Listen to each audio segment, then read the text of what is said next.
Hello friends, very good morning, જય Shri Krishna and જય Swaminarayan. Welcome back to my channel. ગઈકાલે તો એટલું થકાઈ ગયું હતું ને કે ઢોસા ખાઈને આવ્યા ને પછી ડાયરેક્ટ બધું સમેટીને સુઈ જ ગયા. જો કે હું અહીંયા બધું પ્રિપેર કરતી ગઈ હતી, ખાલી ચણા બાફવાના અને મગ બાફવાના એ જ બાકી રહ્યું હતું. પરંતુ પૂરી લેવા છે ને બીજા છેડે જવું પડે એમ હતું.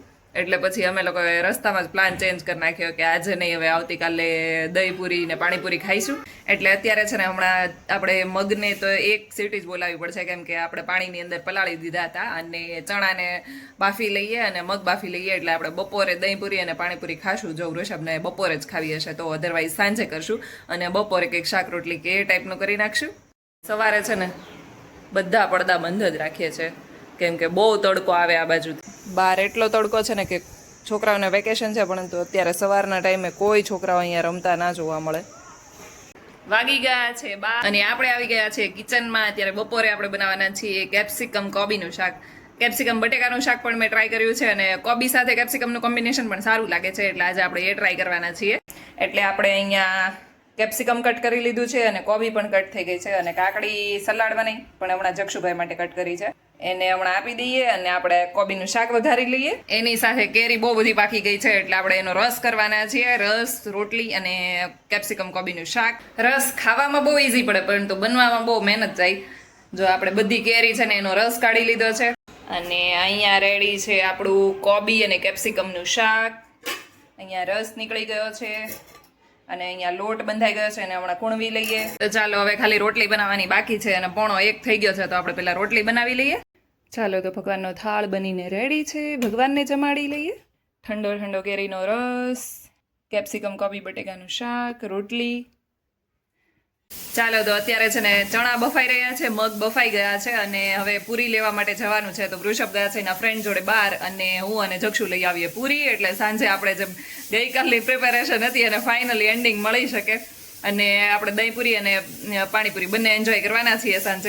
અહીંયા થોડાક મગને છે ને મેં ફણગવા માટે રાખ્યા છે અને બાકીના આ છે ને એને આપણે એક સીટી બોલાવી લીધી છે, બાફી લીધા છે અને આ આઈ થિંક કાલ સુધીમાં ફણગી જશે, આખી રાત્રે પડ્યા રહેશે ને. દહીં પૂરી થોડી હેલ્ધી થઈ શકે એટલે મેં મગ પણ એડ કર્યા છે. બાકી ચણા, બટેકું, આમલીની ચટણી, ગ્રીન ચટણી, દહીંની ચટણી ને એ બધું એડ કરીને થઈ શકે છે. પણ આપણે ચાટ પૂરી કરીએ એમાં કેમ બધા અઠોળ પણ એડ કરીએ, એની જેમ આના અંદર મેં મગ થોડી એવા ક્વોન્ટિટીમાં જ કર્યો છે, એટલે બધી પૂરીની અંદર થઈને આપણે એટલા કર્યા છે. તો એ પણ એન્જોય કરીશું. જો જેને ભાવે એ નાખશે, નહીં ભાવે એ નહીં નાખે. જક્ષુનામાં આપણે નહીં નાખીએ.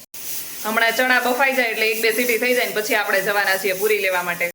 આજથી શરૂ થઈ રહ્યો છે અધિક માસ, એટલે અમારું અહીંયા મહિલા મંડળ છે ને એ સત્સંગ કરી રહ્યા છે. 17 મેથી લઈને 15 જૂન સુધી અધિક માસ ચાલવાનો છે, એટલે ત્યાં સુધી મને લાગે છે કે સત્સંગ ચાલશે દરરોજ. અત્યારે અમે પૂરી લેવા ગયા હતા ને તો અમારી સાથે સીન થઈ ગયો. અમે દર વખતે જ્યાંથી પૂરી લાવીએ છીએ ને ત્યાં પણ પૂરી નહોતી, પછી એની આજુબાજુમાં ત્યાં પૂછ્યું ને તો ત્યાં પણ પૂરી નહોતી. એટલે ખબર નહીં અમારા એ જે એરિયામાં હું પૂરી લેવા માટે ગઈ હતી ને એ આખા એરિયામાં સ્ટોક નહોતો કે શું હતું કે કંઈ ખબર ના પડી, પરંતુ આપણને પૂરી નથી મળી. એટલે વૃષભ અને એના ફ્રેન્ડ બંને બહાર ગયા છે. મેં એને ફોન કરી દીધો છે કે તમે જ્યાં ગયા છો એ બાજુથી ઘરે આવતા રસ્તામાં કંઈક મળે તો લઈ આવજો.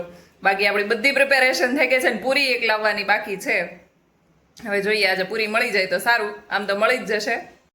તો અહીંયા આપણું પાણીપુરીનું પાણી બની ગયું છે. અહીંયા દહીં ગળ્યું કરી દીધું છે, ચણા બફાઈ ગયા છે, બટેકા બાફી નાખ્યા છે, મગ આપણે થોડા બાફી નાખ્યા છે, આમલીની ચટણી બની ગઈ છે અને ગ્રીન ચટણી બની ગઈ છે. તો આપણી બધી વસ્તુ અહીંયા રેડી થઈ ગઈ છે. અને અહીંયા મેં છે ને તપેલી ભરીને મલાઈ મેળવી દીધી હતી. ગઈકાલે આપણે મલાઈ મેળવી હતી એટલે જવી ગઈ હતી, તો અત્યારે હવે એનું માખણ ઉતારવાના છે. પરંતુ અત્યારે ઉનાળો છે ને એટલે જલ્દી માખણ ના, મતલબ આમ ઢીલું રહે, એટલે મેં એને છે ને થોડી વાર માટે ફ્રીઝરમાં જે બરફ નાખવાનું કહીએ ને એમાં મૂકી દીધું હતું. એટલે આપણે જ્યારે માખણ ઉતારીએ ને તો એકદમ સરસ એવું માખણ ઉતરી જાય છે. 7:45 જેવું થવા આવ્યું છે ને આપણી બધી વસ્તુ રેડી છે, પરંતુ હજુ વૃષભ ક્યારે આવે એનું કંઈ નક્કી નથી. એટલે આપણે માખણનું કામ અત્યારે પતાવી દઈએ. ફાઇનલી આપણને છે ને જલપુરીનું પેકેટ મળી ગયું છે ને વૃષભ લઈ આવ્યા છે અને અહીંયા છે ને માખણ પણ આપણે સરસ એવું ઉતારી લીધું છે. જો આ ઘઉંની પૂરી આવે છે, બાકી પેલી હોય ને તો એ મેંદાની આવે છે. અને હવે જમી લઈએ. મસ્ત એકદમ દહીં પૂરી અને પાણીપુરી ખાઈ લીધી છે.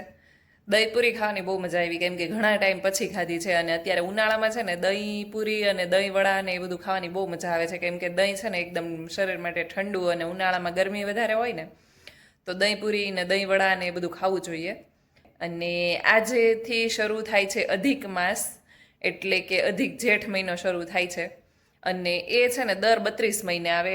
હવે તમને એમ થતું હશે કે હિન્દુ પંચાંગમાં અધિક માસ આવે છે, અંગ્રેજીના જે મહિના આવે એમાં તો કોઈ અધિક મહિનો નથી આવતો, પરંતુ હિન્દુ મહિનામાં છે ને એવું હોય કે જે ચંદ્રમાસ હોય અને સૂર્યવર્ષ હોય એ બંને વચ્ચેનો જેટલો ડિફરન્સ પડે ને એ ડિફરન્સ આપણે દર 32 મહિના પછી, એટલે કે લગભગ 2.5 વર્ષ કે 3.25 વર્ષ આજુબાજુ થાય એટલા ટાઈમ પછી છે ને એક અધિક મહિનો આવે. અધિક મહિનામાં તમે જનરલી સાંભળ્યું હશે કે કોઈ સારા કાર્ય ના થાય, પરંતુ ભગવાનને રિલેટેડ કાર્ય અને જે દાન પુણ્યના કાર્ય હોય ને એ કરીએ ને તો વધારે પુણ્ય મળે છે. હવે એવું શું કામ હોય? પૌરાણિક કથાઓ મુજબ છે ને બધા જ મહિના છે ને એને દેવતાઓના આશીર્વાદ મળ્યા છે, જ્યારે આ વધારાનો મહિનો છે ને એટલે કે અધિક મહિનો એને દેવતાઓનો આશીર્વાદ નહોતું મળ્યું. એટલે છે ને બધા મહિનાઓ એ અધિક માસને છે ને અપમાનિત કરતા અને મલ માસ તરીકે ઓળખતા હતા. તો તે અધિક મહિનો એ છે ને વિષ્ણુ ભગવાન પાસે ગયા અને એને બધું કહ્યું. તો વિષ્ણુ ભગવાને કહ્યું કે આજથી છે ને તું મારા મહિના તરીકે ઓળખાય, એટલે કે પુરુષોત્તમ માસ તરીકે ઓળખાશ. અને એ મહિનાની અંદર છે ને જે લોકો ભગવાનનું નામ લે કે દાન પુણ્યના કાર્ય કરે ને એ લોકોને અધિક પુણ્ય મળે છે. જો કે એ અધિક માસ છે ને એના લીધે કોઈ સારું કાર્ય નથી થતું, પરંતુ પુરુષોત્તમ માસ છે ને એના લીધે આ બધું અધિક પુણ્ય મળે છે. એ એની પાછળની સ્ટોરી છે. તો તમે આ આખો મહિનો સારા સારા કાર્ય કરજો અને ભગવાનનું નામ લેજો. અને મારા મમ્મીનો તો આજે સવારમાં ફોન આવી ગયો હતો કે આજથી અધિક માસ શરૂ થાય છે, એટલે તમારે ટાઈમ હોય ત્યારે ભગવાનના નામ લેવાના. તો આપણે આ આખો મહિનો, જો કે અમે જનરલી લેતા જોઈએ છે, પરંતુ અત્યારે વિશેષ કરવું જોઈએ. તો આજ માટે બસ આટલું જ. કાલે મળીએ ફરી એક નવા બ્લોગની સાથે. ત્યાં સુધી ગુડ નાઇટ, જય શ્રી કૃષ્ણ એન્ડ જય સ્વામિનારાયણ. મારી ચેનલ ઉપર નવા હોય તો સબસ્ક્રાઇબ કરવાનું ભૂલતા નહીં. Thank you for watching. Bye bye.